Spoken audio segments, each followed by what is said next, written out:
welcome to the Rogue Startups podcast, where two startup founders are sharing lessons learned and pitfalls to avoid in their online businesses. And now, here's Dave and Craig. All right, welcome back to another episode of the Rogue Startups podcast. I'm Craig Hewitt, and with me this week is Alex Theuma, the founder of SaaStock, which is a popular SaaS conference that's in the fall, typically, in Dublin that I've been to twice. And so Alex is on today to talk a little bit about conferences, a little about SaaS, and a little bit about coronavirus and how that is kind of affecting everything. So Alex, how's it going? Yeah, going well as can be, Craig. But yeah, delighted to be on the podcast and to chat on the podcast. I know you've been to SaaStock a couple of times and we've not met there in person, but good to have a conversation now. Yeah, absolutely. My pleasure. So for folks who don't know kind of much about SaaStock, do you want to give kind of a bit of kind of bio on kind of who you guys are and what you do and kind of who you try to serve, I guess, in the SaaS conference space? Yeah, sure. So SaaStock's been going for, this is the 5th year. During that time, we evolved from a blog and a podcast and some SaaS meetups, which I was running in 2015, to coming up with the idea of SaaStock. And the initial idea was to be, the first conference in Europe for the B2B SaaS community and bringing everybody together. We ran that in September 2016, ended up having about 700 people from 34 different countries worldwide come to that event. So it actually became much more than a European event from that very first event. We had people from India, Australia, Brazil, US, and Europe as well. From that point on, we decided to really kind of focus on the events, on connecting people throughout the kind of 5 years. We ended up running 5 conferences in 5 continents, and all of these conferences, helping SaaS companies get traction, grow, and scale. Typically, very focused on B2B SaaS. Really, I would say, kind of the early to grow stage. Companies, founders, very strong on the founder side of things. Their exec teams and investors. So people come to SaaStock to learn, from their peers, to learn from those a few steps ahead, to do business as you do, at conferences, to have fun in Dublin, where the flagship event is, which we won't be having fun in Dublin this year, sadly. And a lot of VC deals and fundraising gets done, at SaaStock, at these events. So we've been, 100% really focused on being an events sort of business and offering that value through our events to our community for these 5 years, until now, which we can get into later. So now we're reinventing what SaaStock is, very much so, trying to bring a lot of that value online. That's cool. Yeah, I'd love to dig into kind of how that pivot has gone for y'all, because I think a lot of other people are in your boat, and even people that listen to this podcast are kind of having to go remote. But I was wondering if you could define for us kind of how you think about, you mentioned like kind of starter or traction scale companies that typically come to SaaStock. They're not $100 million. Well, there are some $100 million a year companies, but kind of how do you bucket those kind of groups of people? Yeah, so effectively, we obviously capture data on who's coming to SaaStock. Generally, those that benefit the most are those with real businesses with revenue. We're not, I've been to many conferences like Web Summit, for instance, and have great times there. But often you'll meet people that are, entrepreneurs or have an idea and they're there for inspiration, and they're currently, employed by somebody, and they're looking, to make that leap to be an entrepreneur and to run a business. Typically, whilst I welcome, that sort of bucket or group of people, at SaaStock, we don't really see them there. And typically we see people that have launched a business, have at least, 10 employees, generally, as a minimum. And I would say that, probably about 30% of those are looking to get to their first million in revenue. And then the sweet spot for us is really between 1 and 10 million in revenue. And so we capture the data in terms of, what is the revenue of the person that's attending, the business that they're running, right? And also, the size of the company. So, we get to see whether they're 1 to 10 employees, 10 to 25, 50 and above, or, 250 and so on.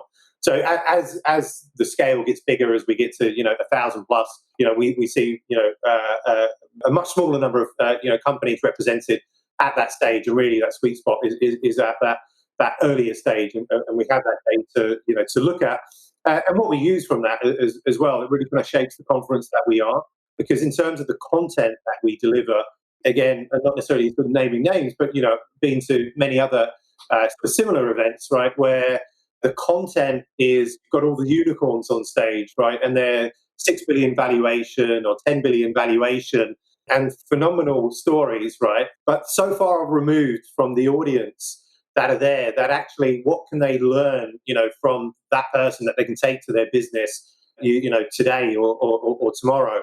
And so what we do at SaaStock is, we have various different stages of content, where we have a traction stage where, people are, those that are speaking are, those that are either at the same level, that have maybe even just got their first 10 customers and sharing that journey, or just got to their first million. And it's much more applicable, much more relevant, because it's not that, it's not a million miles away from where the audience is. So we really kind of cater, different types of content, different experiences for those that are, really kind of across the board. Even so recently, 2 years ago, we launched a startup program, because really those that were, let's say, certainly 1 to 5 and 1 to 10 employees, and under 250k ARR, we weren't serving very well for the first 3 years.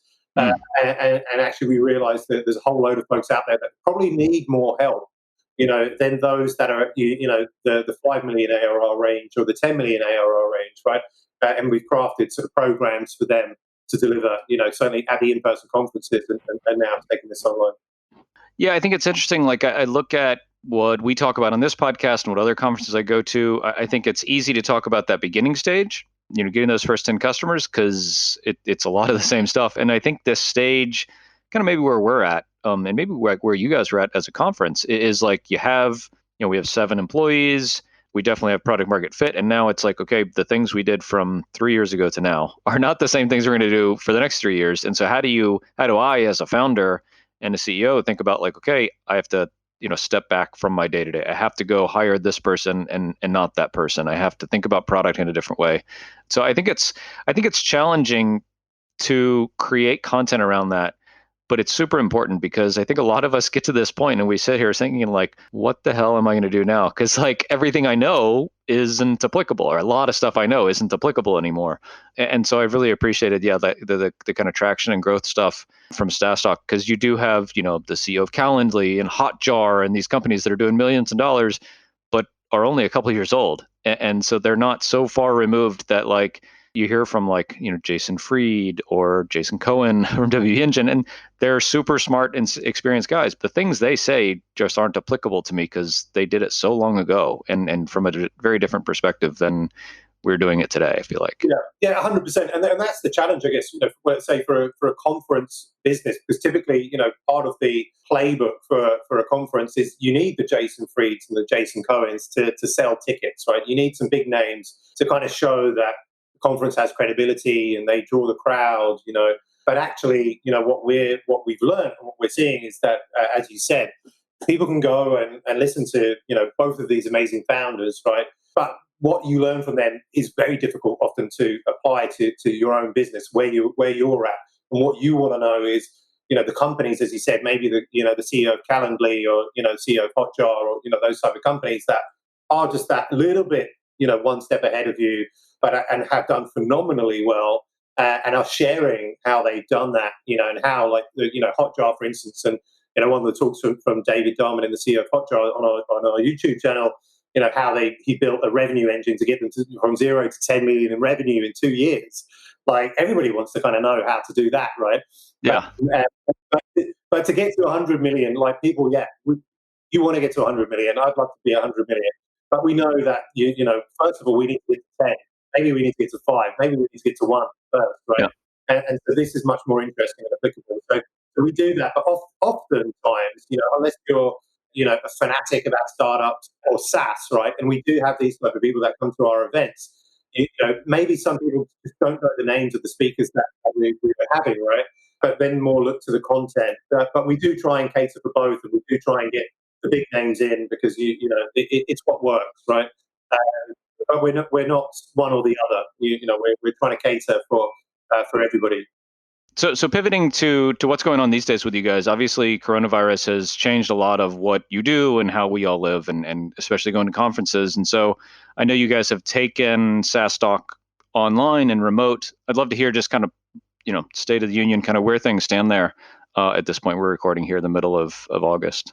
Yeah. So I guess, very, quick sort of backstory on that, although, everybody's aware of, coronavirus and what's happening globally, this year. But, many industries have obviously been hit by coronavirus pretty badly. SaaS is actually one industry that seems to be actually booming in many ways. Not all SaaS companies are immune to coronavirus. And again, a lot, especially if you're perhaps an SMB, focused SaaS company where your product is maybe non-essential, that you may have seen, higher churn than usual. And some SaaS companies perhaps would have been, affected by, let's say, VCs not investing or pulling, funding and so on. So not totally immune, but certainly a stronger industry than the events industry, which really has been, hit very hard. And, I saw kind of in the beginning of March, we saw obviously coronavirus, the big problems in Italy, started to spread, started to come into the UK. And we saw like beginning of March, probably about 150 events globally cancelled in 1 week. And obviously that really kind of, gets your attention, right? And initially I thought, well, look, our first conference, we have 4 conferences planned this year. First one in Latin America in May, one in San Francisco end of June, then Asia in Singapore in September, and then our flagship one in Dublin in October. And initially it was like, well, it's March, like who knows what's happening? Maybe like we'll be okay to run our first event in May, in Brazil, because it's near summertime and maybe it'll all be blown over by then. But I think like within a week that maybe kind of turned into like, actually, I think we're not going to be able to do in-person events this year, do it safely, for our community, for our team.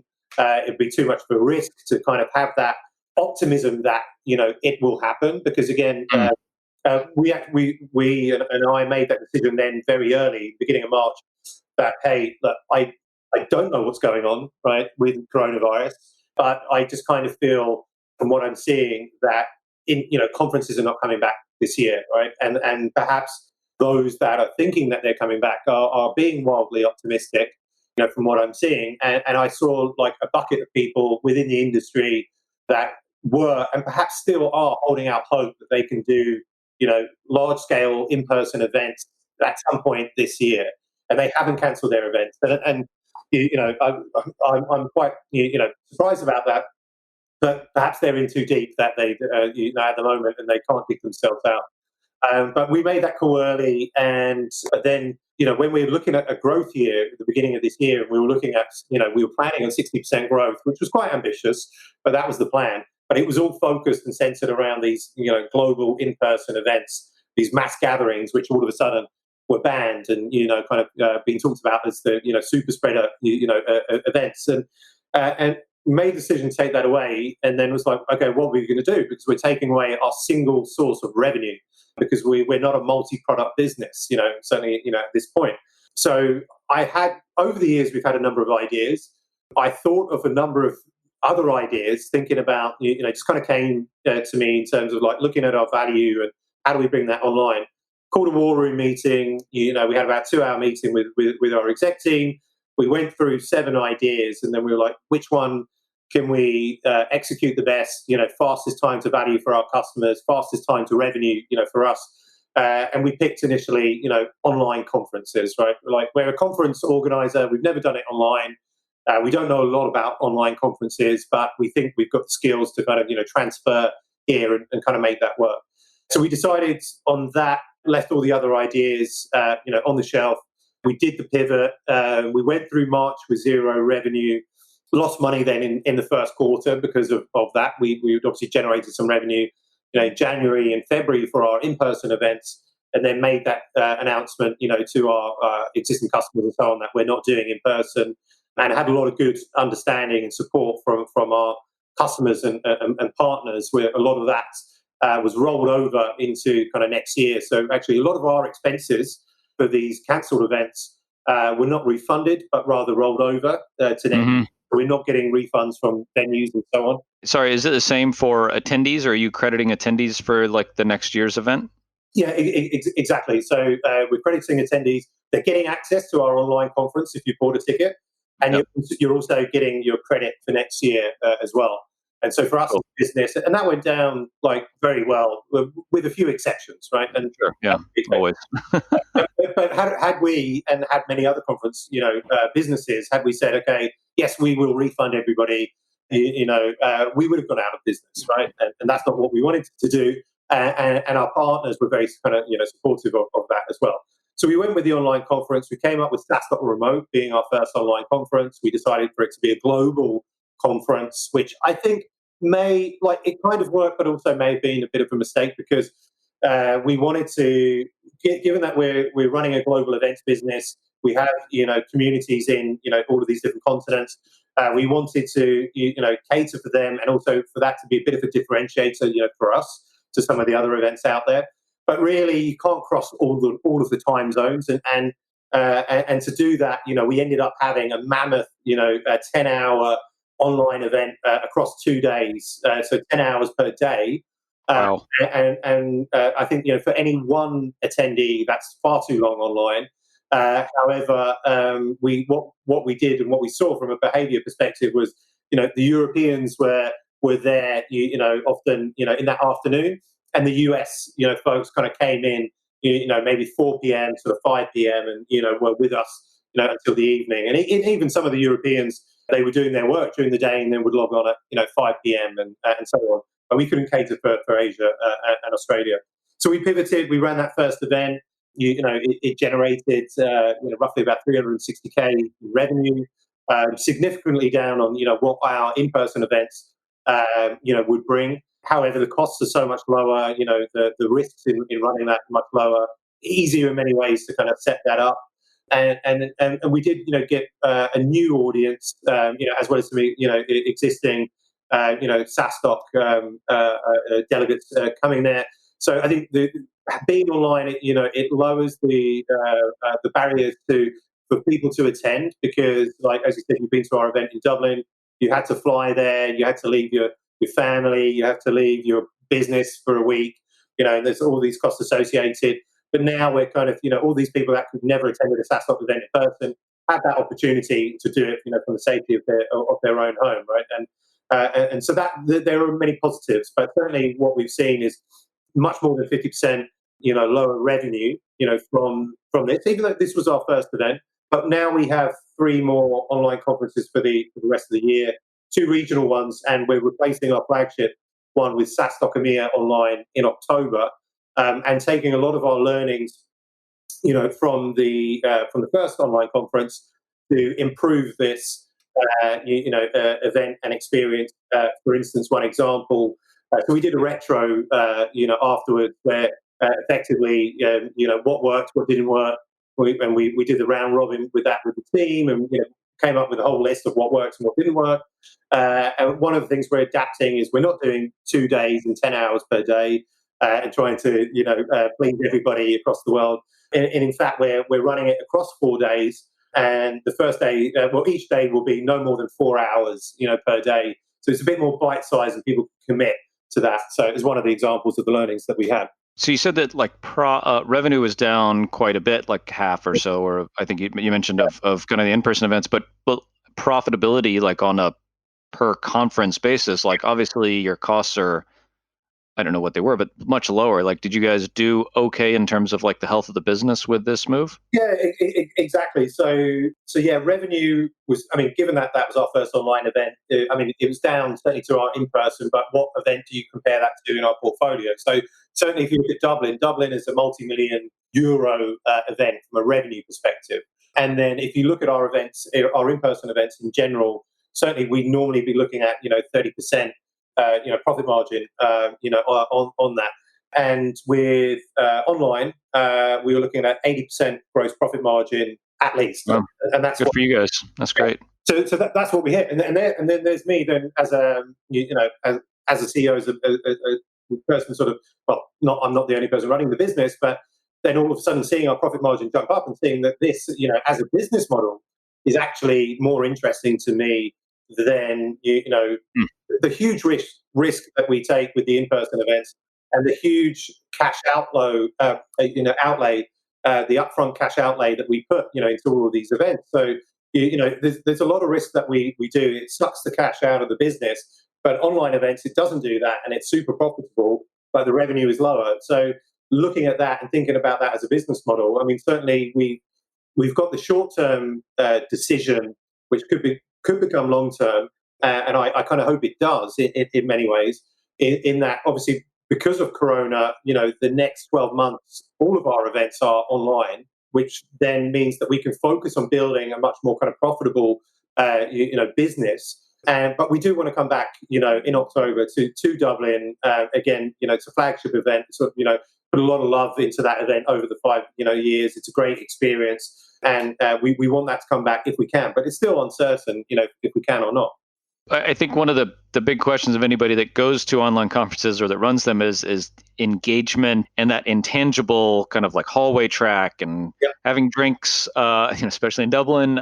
How have you guys tried to counter the lack of that in an online setting? Yeah, you can in some ways, and you just can't in others, right? And so I think what we learned and through the discussions, when we did the first event. And we're speaking to we use a platform called Hopin, and speaking to the founder Johnny from Hopin there, and it's effectively we have to treat this as not a replacement for in person, right? It's not a like for like replacement. It's a different experience, right? People are going to get a different experience, and you can't recreate, necessarily bumping into people, in the hallways. You don't have like you have in Dublin, that opportunity to have a chat with Patrick Campbell, on the expo hall floor, or Steady FD or so on, right? And you just bump into these people across Dublin, and you're going out for dinners with these small groups of people, right? These are the things that you can't really do. However, I mean, certainly with the technology, and again, like with Hopin, I mean, one thing that they've done from a networking side of things. So effectively, if you look at what value is SaaStock online and via kind of like Hopin kind of bringing, right? There's the opportunity to kind of learn from the content that we put on. So that still remains. And actually, maybe in some ways, it's enhanced because, you're sitting at home, there's no distractions, you're not the back of a huge kind of hall with a lot of noise, and, the speaker's really far away and you can't see it. You've got the speaker, looking at you in the eyes almost, right? You can't see you, but looking at you in the eyes. And you might be able to, take a lot more kind of out of that. Then we have the kind of the networking side of things. And what Hopin have done with their networking tool is effectively they call it a bit like chat roulette, but for business. So to recreate that serendipity of bumping into random sort of like people, effectively you go into the networking area and press connect, and it pairs you with somebody randomly, and you might then get paired with somebody that and you join with a smile on your face because you know that person. Or it might be somebody that you don't know, and then you've got 5 minutes to kind of like, speed network with them. And that's what they're sort of trying there. And then we've got the expo hall, and again, it's a very different experience, and we're still looking to kind of optimize that. But the things that we're looking at for EMEA online is obviously we do a pub crawl in Dublin, and we're looking to recreate that online for SaaStock EMEA online. So you'll have to attend to figure out how we do. I guess, yeah.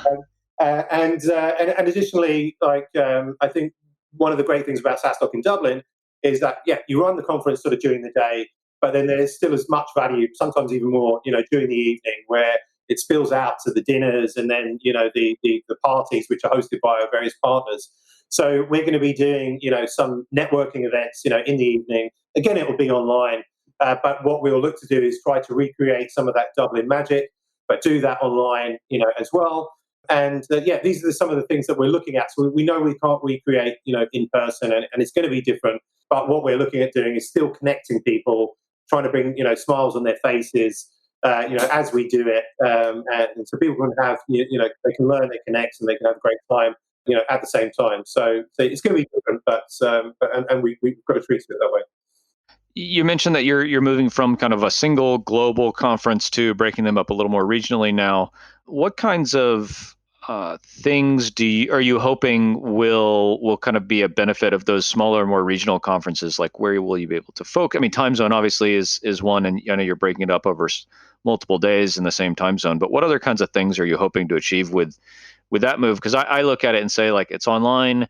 Everybody should be able to access it all at the same time. You could have an 8-hour conference, but so I'm intrigued of what you think the potential benefit and the goal of these regional online conferences is. Yeah. So there's a couple of benefits, right? Certainly, if we look at the benefit to that community, for instance, that regional community, one of the reasons that we actually, so we had the global conference in Dublin, but we were doing the regional conferences in person as well. So we are continuing to do that, but doing that online now.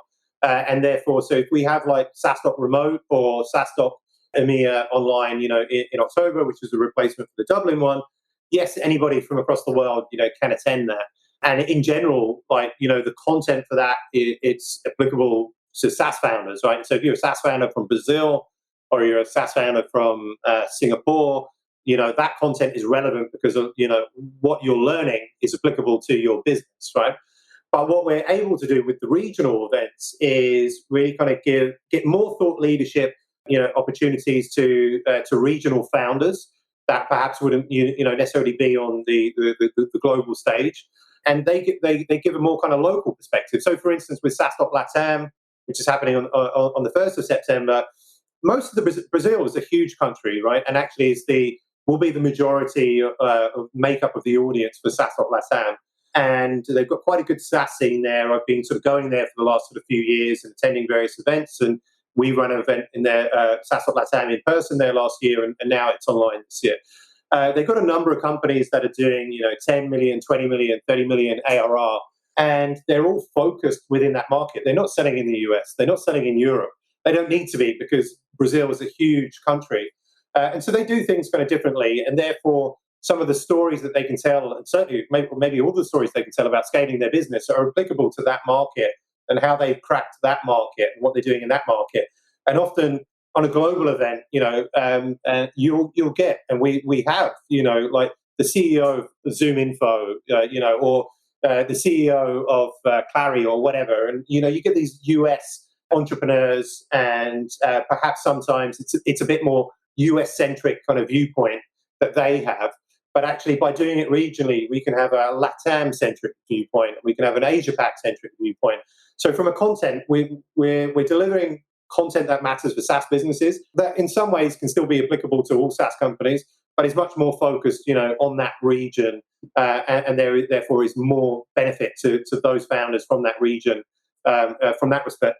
And then additionally, like to us, there is a benefit to us in that we have a network of partners that really kind of fund SaaStock through, sponsorship, right? So we get paid through sponsorship or people buying tickets. Moving online, the ticket price and sponsorship prices have dropped because our costs have dropped. So we put that back to, our community, and so we certainly haven't raised the prices, and the prices are very low to attend those events. But our partners, some of our partners are active, in various different regions, and they may want to, if we're doing an event in Asia Pacific, they may be interested in that and our EMEA event, and therefore we can have a group of partners that we know that are interested in the Asia Pacific region, and therefore we'll get sponsorship for that, and therefore we're getting revenue for that, and therefore we can create an event that serves that community and plus, generates revenue for us. So, so people are interested in these specific, markets, segmented markets, sort of makes sense. So if we do a big global one, often again, one of the challenges we found with SaaStock Remote, with that being a global event, our US partners, many of them, we're only selling in the US, right? And then European partners, they're looking for certain demographics. And if you're doing, one big global online event, it's like, well, how many people are coming from Northern Europe? And you're like, well, I think, this much. And it's kind of difficult then to promise that partner that you're going to get this many people from Northern Europe. But if you're doing Latin America only, we can say, well, 100% of people from Latin America, almost anyway, will be in attendance. And so it's easier from a sponsorship selling perspective to, say what sort of audience and target market's going to be there. Gotcha. That's interesting.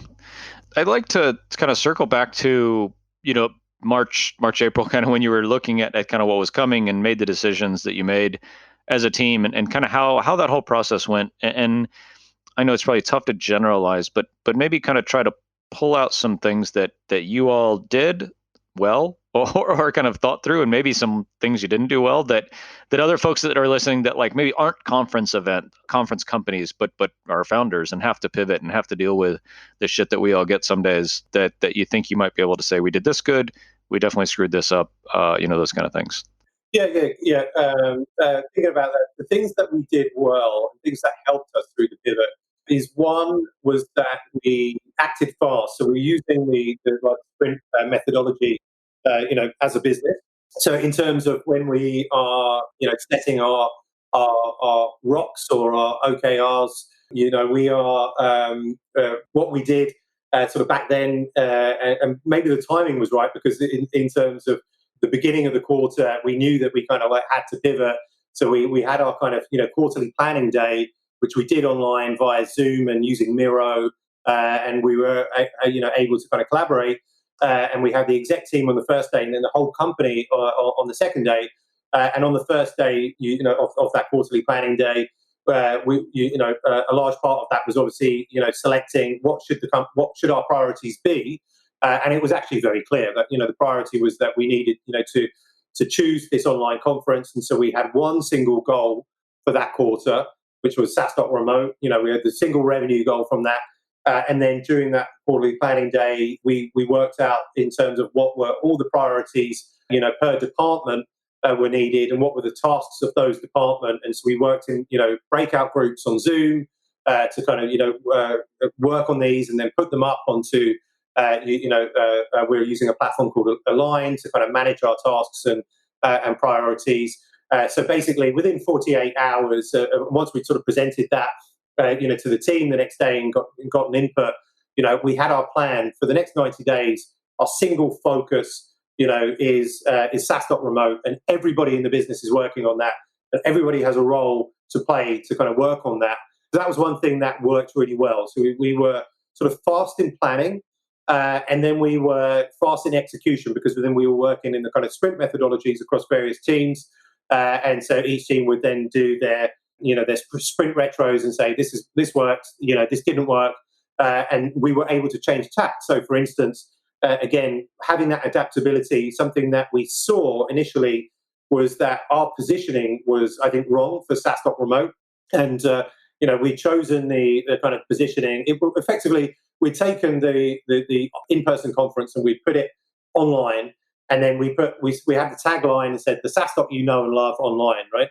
And then after a few weeks, and I was sort of looking at this, and I was like, well, first of all, this strapline really, like, what does it say to anybody that doesn't know what SaaStock is? If you don't know and love SaaStock, then you don't know what the hell it is, right? So it's not great positioning. And then it's talking about us, but it's not talking about what value that we're offering to people. So we adapted. I took some learnings from some other events that I was attending. And then we changed the strapline and positioning to, after discussions internally, to adapt, survive, and thrive.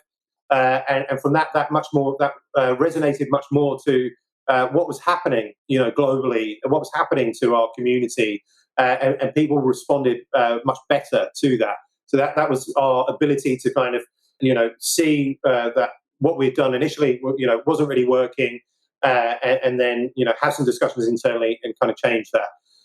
So that was good. In terms of, we also, I think, changed and iterated our pricing as well, like, getting feedback and seeing kind of what worked and what didn't work. We having, your backs against the wall and, going through a crisis, for the first time, for us and for everybody in the team, never perhaps been through a pivot, but never been through a global pandemic, right? Had never been through, the company, in trouble. It's amazing what that can do for motivation, right? And I probably, we were very transparent. So again, transparency in these situations, I think, is super important. and the team sort of, really appreciated that. And I saw perhaps the best motivation I've ever seen, from the team during that period to kind of, help us achieve that goal when everybody was driven. And it did take, a couple of weeks after we launched, we were having conversations, but we hadn't, generated any revenue. And so people's motivation was starting to dip, and like, hey, we're having conversation, but nobody's buying. But then, I had to do a lot of reassurance, with the team, that it'll come, trust the process, and a lot of, like, I think motivational management there. But we did have a process in place, told people to kind of trust it, and it did come, which was also great. But yeah, I mean, the having that motivation, having everybody, owning a responsibility, which all worked up towards that one single goal, I think was like super key for us, and there wasn't sort of these distractions. Now, as we go into this quarter, we do have like a couple of, not everybody is focused on the same goal. So we have a couple of people that have some different goals, and actually then we are sort of seeing perhaps slightly, different, I think, different responses, and different, I think, sort of results really in terms of, what we saw in last quarter, and different levels of motivation across the business. So there's still, challenges to kind of iron out, but I could definitely, advocate for, having the main thing, being the main thing, and everybody working on the main thing, and not having, different kind of like side projects and so on, and too many things going on, right? So having one goal per quarter, having fewer priorities as possible, per quarter, and then everybody working on those, that definitely was beneficial to us. That's cool. I would imagine for a lot of us, there's just some kind of letdown at this point too, right? Is like we all worked so hard to get through that, March, April, May timeframe. Now it's over. We're faced with kind of whatever we're faced with right now in terms of business and coronavirus. And yeah, I think a lot of us are just kind of tired right now. Yeah, exactly. So I can imagine that's what you're seeing a little bit. Yeah, 100%. I think, everybody gave everything, to SaaStock Remote. And then there's a lot of conversations about burnout after that, and, not having the same energy, like, for the rest of it, we've got another 3 events, or we've just given everything for the last 90 days in that event, and I've got to do it all over again times 3. It's a big ask. So we're seeing that issue, and it's something that we're, kind of trying to manage, and that has impacted, results initially, as we've been slow off the mark, this quarter, starting to kind of pick that up again now. Cool. Alex, really interesting story. I think I've learned a lot that's applicable to everybody, whether you're in the event space or you're not. I think as a founder story and kind of story of perseverance and adaptation and pivoting, it's super interesting. Thanks for being so candid and sharing everything about what you guys kind of have been through and where you are. SaaStock.com for folks that want to check out more about the events and kind of whatever form they're taking. And is there a place for folks to follow you online personally? Yeah, I try to be active as much as I can on Twitter at Alex Theuma, or find me on LinkedIn. I would say they're probably my 2 most active platforms, unless you want to see photos of what I eat on Instagram. Probably not. Cool. Alex, thanks so much. Yeah, thanks so much, Craig. Thanks for listening to another episode of Rogue Startups. If you haven't already, head over to iTunes and leave a rating and review for the show. For show notes from each episode and a few extra resources to help you along your journey, head over to roguestartups.com to learn more.